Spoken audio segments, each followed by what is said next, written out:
ตอนเช้าของวันที่12มังกร2026นี้อยู่ที่ห้องประชุมเบอร์1ของเมืองทบาบาทได้จัดกองประชุมเผยแพร่ซึมนิติกรรมเกี่ยวกับการเลือกตั้งสมาชิกสภาแห่งชาติสุดที่10และสมาชิกสภาประชาชนแขวงสุดที่5ภายใต้การเป็นประธานของทานอุดรสอนสุรินทร์กรรมการพรรคแขวงเลขาคณะบริหารงานพรรคเมืองประธานคณะกรรมการเลือกตั้งเมืองทบาบาทมีคณะประจำพรรคเมืองหัวหน้ากองบัญชาการปกสกำลังประกอบอาวุธของศูนย์กลางของแขวงที่ประจำอยู่เมืองหัวหน้าห้องการออมค้างเมืองอำนาจการปกครองบ้านทั่วเมืองและบดาทานในคณะอนุกรรมการเลือกตั้งของเมืองเข้าร่วมอย่างพร้อมเพรียง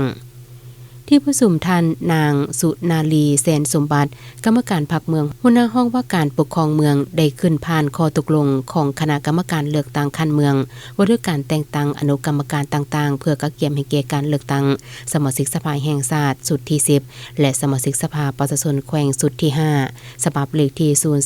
03/คมลลงวันที่29ธันวาคม2025ผ่านห่างข้อตกลงว่าด้วยการแต่งตั้งคณะปิศอบสีนามรวมและผู้รับผิดชอบหน่วยปอนบัตรเลือกตั้งกองประชุมดังกล่าวท่านอุดรสอนสุรินทร์ประธานคณะกรรมการเลือกตั้งยังได้ให้เกียรติขึ้นเผยแพร่นิติกรรมเกี่ยวกับการเลือกตั้งสมาชิกสภาแห่งชาติสุดที่10และสมาชิกสภาประชาชนแขวงสุดที่5คือมติของกรมการเมืองศูนย์กลางพรรคฉบับเลขที่26/กมสพลงวันที่12กันยายน2025เผยแพร่เอกสารเพิ่มทวีการนำพาแนวคิดเสริมขยายสิทธิประชาธิปไตยของประชาชนลาวประดับเผ่าเพื่อการเลือกตั้งสมาชิกสภาแห่งชาติและสมาชิกสภาประชาชนแขวงฉบับปรับปรุงเลขที่58/สพสลงวันที่28มิถุนายน2024บางมาตากองประชุมนี้ได้รับฟังการอบรมของท่านประธานซึ่งท่านได้เน้นหนักให้ทุกภาคส่วนพร้อมกันจัดตั้งปฏิบัติเวกงานที่ตนเองรับผิดชอบให้ได้รับผลสำเร็จนำเอาบรรดาเอกสารและนิติกรรมต่างๆไปเผยแพร่ให้ประชาชนบรรดาเผ่าชาวเมืองทบาบาลได้รับรู้เข้าใจต่อการเลือกตั้งสมาชิกสภาแห่งชาติสุดที่10และสภาประชาชนแขวงสุดที่5ในครั้งนี้หาประกันให้แก่การดำเนินการเลือกตั้งบรรลุผลสำเร็จตามระดับคาดหมายที่วางไว้ในวันเดียวกันคณะจัดตั้งเมืองยังได้ขึ้นผ่านข้อตกลงว่าด้วยการยกย้ายบ่อนประจำการของพนักงานรัฐกรภายในเมืองเห็นดียกย้ายบ่อนประจำการของทานบุษดีแสงมณีวงศ์กรรมการพรรคเมืองหัวหน้าคณะโฆษณาอบรมเมืองยกย้ายไปประจำการอยู่ห้องว่าการเมืองสวยเวียกสมาชิกสภาประชาชนแขวง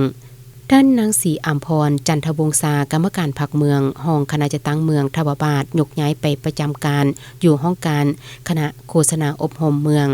ท่านนางวิไลพรนันทวงศ์ห้องประธานสาพันธ์แม่หญิงเมืองยกย้ายไปประจำการอยู่ห้องว่าการเมืองและยกย้ายพนักงานหลักแหล่งจำนวนหนึ่งภายในเมืองได้ผ่านข้อตกลงว่าด้วยการแต่งตั้งหัวหน้าคณะโฆษณาอบรมเมืองคือแต่งตั้งท่านนางศรีอัมพรจันทวงศากรรมการพรรคเมืองเป็นหัวหน้าคณะโฆษณาอบรมเมืองทบาบาทเพื่อให้กองประชุมมีความหมายความสำคัญ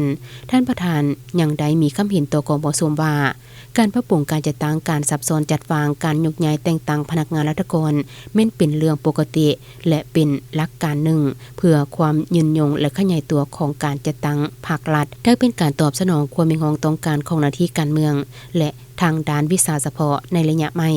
ซึ่งบรรดาทานที่ถูกยกย้ายแต่งตั้งในครั้งนี้ล้วนแต่เป็นผู้ที่มีความรู้ความสามารถมีประสบการณ์ในการนำพาชี้นำและจัดตั้งปฏิบัติเคลื่อนไหวเวียกงานให้มีผลสำเร็จตามที่พรรคและรัฐมอบหมายให้